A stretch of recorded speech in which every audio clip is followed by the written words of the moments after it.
Hi friends, welcome to my channel. Friends, ಈ ನೆಲ್ಲಿದಡಿ ಗುತ್ತು ತುಂಬ 800 ವರ್ಷಗಳ ಇತಿಹಾಸವಿರುವ ಒಂದು ಪುರಾತನವಾದ ಗುತ್ತುವಿನ ಮನೆ. ಈ ಮನೆಯಲ್ಲಿ ಜುಮಾದಿಯ ದೇವಸ್ಥಾನವಿದೆ. ದೇವಸ್ಥಾನ ಕೂಡ ಇತ್ತು. ಆ ದೈವವನ್ನು ಈ ಗುತ್ತಿನ ಮನೆಯವರು ಆರಾಧನೆಯನ್ನು ಕೂಡ ಮಾಡ್ತಾ ಇದ್ರು. ಮಂಗಳೂರಿನ ಕೆಲವು ವಲಯಗಳನ್ನು ವಿಶೇಷ ಆರ್ಥಿಕ ವಲಯ ಎಂದು ಗುರುತಿಸಲ್ಪಟ್ಟಾಗ ಈ ನೆಲ್ಲಿದಡಿ ಗುತ್ತುವಿನ ಜಾಗ ಕೂಡ ಕೈಗಾರಿಕಾ ವಲಯಕ್ಕೆ ಸೇರಿರುತ್ತೆ. ಆಗ ಆ ಪ್ರದೇಶವನ್ನು SEZ ಕಂಪನಿಯವರು ಪಡೆದುಕೊಂಡಿದ್ದರು. ಆ ಗುತ್ತು ಮನೆತನದವರು ಪ್ರತಿ ಸಂಕ್ರಮಣ ದಿನದಂದು ಜುಮಾದಿಯ ದೇವಸ್ಥಾನಕ್ಕೆ ನೀರು, ಹೂ ಈ ಥರ ಪೂಜೆಗಳನ್ನೆಲ್ಲ ಮಾಡ್ತಾ ಇದ್ರು. ಆವಾಗ ಪೂಜೆ ಎಲ್ಲ ಮಾಡಲಿಕ್ಕೆ ಈ SEZ ಕಂಪನಿಯವರು ಕೂಡ ಪರ್ಮಿಷನನ್ನು ಕೊಟ್ಟಿದ್ದರು. ಆದರೆ ಇತ್ತೀಚಿನ ದಿನಗಳಲ್ಲಿ ಈ SEZ ಕಂಪನಿಯವರ ಅಟ್ಟಹಾಸ ಮಿತಿ ಮೀರ್ತಾ ಉಂಟು. ಅವರು ಇವಾಗ ಆ ಮನೆತನದವರಿಗೆ ಪೂಜೆ ಮಾಡಲಿಕ್ಕೆ ಕೂಡ ಅವಕಾಶವನ್ನು ಕೊಡ್ತಾ ಇಲ್ಲ. ಇವಾಗ ಆ ಮನೆತನದವರಿಗೆ ತುಂಬ ತೊಂದರೆ ಆಗ್ತಾ ಉಂಟು. ದೈವಕ್ಕೆ ಏನು ಪೂಜೆ ಪುನಸ್ಕಾರಗಳ ಸಂಕ್ರಮಣ ದಿನದಂದು ನಡೀಲೇಬೇಕು. ಅದಕ್ಕೆ ಇವಾಗ SEZ ಕಂಪನಿಯವರು ತಡೆಯನ್ನು ಉಂಟು ಮಾಡ್ತಾ ಇದ್ದಾರೆ. ಆ ಮನೆತನದವರಿಗೆ, ಆ ಗುತ್ತುವಿನ ಮನೆತನದವರಿಗೆ ಜುಮಾದಿಯ ದೈವಕ್ಕೆ ಸಂಕ್ರಮಣದ ಪೂಜೆಯನ್ನು ಮಾಡಲಿಕ್ಕೆ ಬಿಡ್ತಾ ಇಲ್ಲ. ಇದರ ಬಗ್ಗೆ ಸಾಕಷ್ಟು ಮನವಿ ವಿನಂತಿಗಳು ಕೂಡ ಬಂದರೂ ಕೂಡ ಆ ಅಧಿಕಾರಿಗಳು ಕ್ಯಾರೆ ಮಾಡ್ತಾ ಇಲ್ಲ. ಅದೇ ರೀತಿಯಾಗಿ ತುಳುನಾಡಿನಲ್ಲಿ ಏನು ಅಧಿಕಾರದಲ್ಲಿರುವಂತಹ ಶಾಸಕರಿರ್ಬೋದು ಅಥವಾ ಯಾರೇ ಇರ್ಬೋದು, ಅವರು ಕೂಡ ಇದರ ಬಗ್ಗೆ ತುಟಿಕ್ ಪಿಟಿಕ್ ಅನ್ನುವಂಥ ಮಾತನ್ನು ಕೂಡ ಎತ್ತಾ ಇಲ್ಲ. ಇದರಿಂದ ದೈವ ಭಕ್ತರಿಗೆ ತುಂಬ ಮನಸ್ಸಿಗೆ ನೋವಾಗ್ತಾ ಉಂಟು. ತುಳುನಾಡು ಎಂಬುದು ಪರಶುರಾಮನ ಸೃಷ್ಟಿ. ಇಲ್ಲಿ ಭೂತಾರಾಧನೆ ಮತ್ತು ನಾಗಾರಾಧನೆ ಪ್ರಮುಖವಾದಂಥ ಸ್ಥಾನವನ್ನು ಪಡೆದಿರ್ತದೆ. ಈ ಎಲ್ಲ ಜಾಗಗಳು ಏನಿರ್ಬೋದು, ಇದು ನಾಗಾರಾಧನೆಗೂ ಮತ್ತು ದೈವಾರಾಧನೆಗೂ ಸೇರಿರುವಂಥ ಜಾಗಗಳಾಗಿರುತ್ತೆ. ದೈವದೇವರುಗಳು ಹಾಗೆ ನಾಗದೇವರುಗಳು ಜಾಗವನ್ನು ಬಿಟ್ಟು ಕೊಟ್ಟಿದ್ದರಿಂದ ಇಲ್ಲಿ ಮನುಷ್ಯನಿಗೆ ವಾಸ ಮಾಡಲಿಕ್ಕೆ ಸಾಧ್ಯವಾಗಿದೆ. ಹಾಗೆ ಈಗ SEZ ಕಂಪನಿಯವರು ಏನು ಹೇಳ್ತಾ ಇದ್ದಾರೆ ಅಂದರೆ, ಇಲ್ಲಿ ನಿಮಗೆ ಪರ್ಮಿಷನ್ ಬೇಕು ಅಂತ ಆದರೆ ಉನ್ನತ ಮಟ್ಟದ ಅಧಿಕಾರಿಗಳನ್ನು ಸಂಪರ್ಕಿಸಿ ಅವರ ಒಂದು ಪರ್ಮಿಷನನ್ನು ತಗೊಂಡು ಬರಬೇಕು ಅಂತೇಳಿ ಆ ಮನೆತನದವರನ್ನು ತುಂಬ ಸತಾಯಿಸ್ತಾ ಇದ್ದಾರೆ. ಹಾಗೆ ಈಗ ನೆಲ್ಲಿದಡಿ ಗುತ್ತು ಮನೆತನದವರು ಆ ಜಾಗವನ್ನು ದೇವಸ್ಥಾನಕ್ಕೇನೆ ಬಿಟ್ಟು ಕೊಡಬೇಕು. ಹಾಗೆಯೇ ಅಲ್ಲಿ ಹೋಗ್ಲಿಕ್ಕೆ ಒಂದು ರಸ್ತೆಯ ವ್ಯವಸ್ಥೆಯನ್ನು ಮಾಡಬೇಕು ಅಂತ ಹೇಳಿ ಕೂಡ ಮನವಿಯನ್ನು ಕೂಡ ಮಾಡ್ತಾ ಇದ್ದಾರೆ. ಈಗ ದೈವ ಕೂಡ ಉಗ್ರ ಸ್ವರೂಪಿಯಾಗಿ ನಿಂತಿದೆ.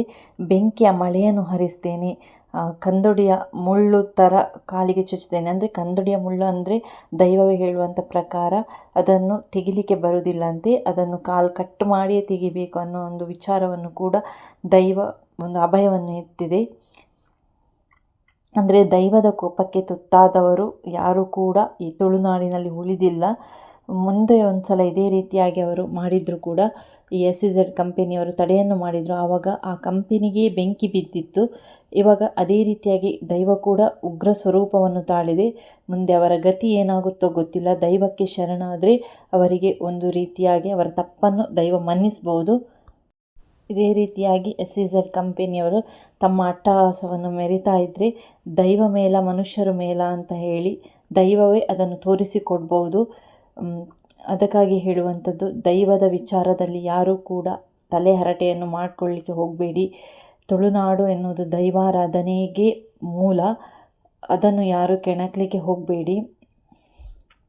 ಈಗಲಾದರೂ ನಿಮ್ಮ ತಪ್ಪನ್ನು ತಿದ್ದಿಕೊಂಡು ದೈವಕ್ಕೆ ಶರಣಾಗಿ ದೈವದ ಮುಂದೆ ಪ್ರಾರ್ಥನೆಯನ್ನು ಮಾಡಿ ಆ ಜಾಗ ಏನಿದೆ ನೋಡಿ ಅದು ದೈವಕ್ಕೇನೆ ಬಿಟ್ಟುಕೊಡಿ ಅಂತಲೂ ನಾನು ನಿಮ್ಮಲ್ಲಿ ಕೂಡ ಮನವಿಯನ್ನು ಮಾಡ್ಕೊಳ್ತಾ ಇದ್ದೇನೆ. ಜುಮಾದಿ ದೈವ ತುಂಬ ಪವರ್ಫುಲ್ ಆಗಿರುವಂಥ ದೈವ. ಅದನ್ನು ಕೆಣಕಲಿಕ್ಕೆ ಹೋಗಬೇಡಿ. ಮನುಷ್ಯರು ಒಂದು ಕಾಲ ನಿಮಿತ್ತ ಮಾತ್ರ.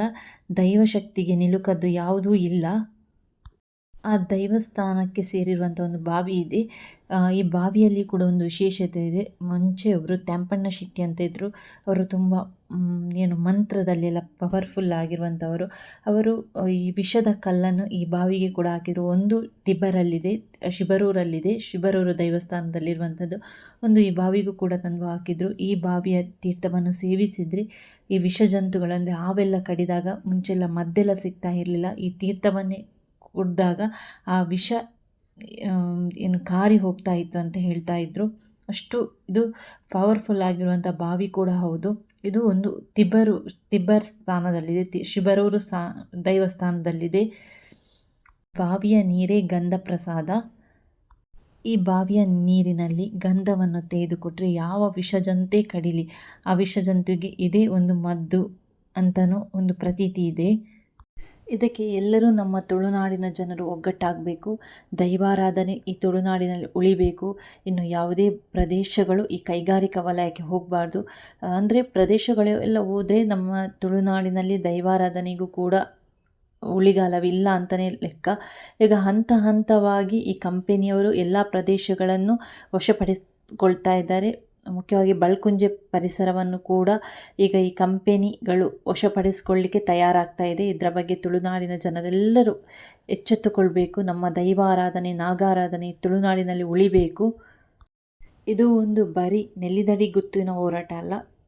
ಪ್ರತಿಯೊಬ್ಬರೂ ಇದಕ್ಕೆ ಕೈ ಜೋಡಿಸಲೇಬೇಕು. ನಮ್ಮ ತುಳುನಾಡು ಉಳಿಬೇಕು ಅಂತಾದರೆ ಇದಕ್ಕೆ ಪ್ರತಿಯೊಬ್ಬರೂ ಕೈ ಜೋಡಿಸಲೇಬೇಕು.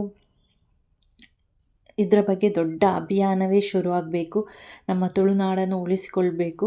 ಇಂತಹ ಕಂಪೆನಿಗಳು ತುಳುನಾಡಿನಲ್ಲಿ ಬಂದರೆ ದೈವಾರಾಧನೆಗೂ ಅಥವಾ ದೇವತಾರಾಧನೆಗೂ ತುಂಬ ಪೆಟ್ಟು ಬೀಳುವಂಥ ಸಂದರ್ಭಗಳು ಎದುರಾಗ್ತದೆ. ಇದರ ಬಗ್ಗೆ ನಾವು ಇವಾಗಲೇ ಎಚ್ಚೆತ್ತುಕೊಳ್ಬೇಕು. ನಮ್ಮ ತುಳುನಾಡನ್ನು ನಾವು ಉಳಿಸಿಕೊಳ್ಬೇಕು. ಇದಕ್ಕೆ ಪ್ರತಿಯೊಬ್ಬರೂ ಕೈ ಜೋಡಿಸಲೇಬೇಕು. Okay, thanks for watching. ಮತ್ತೊಂದು ಹೊಸ ವಿಡಿಯೋದಲ್ಲಿ ನಿಮ್ಮ ಭೇಟಿ.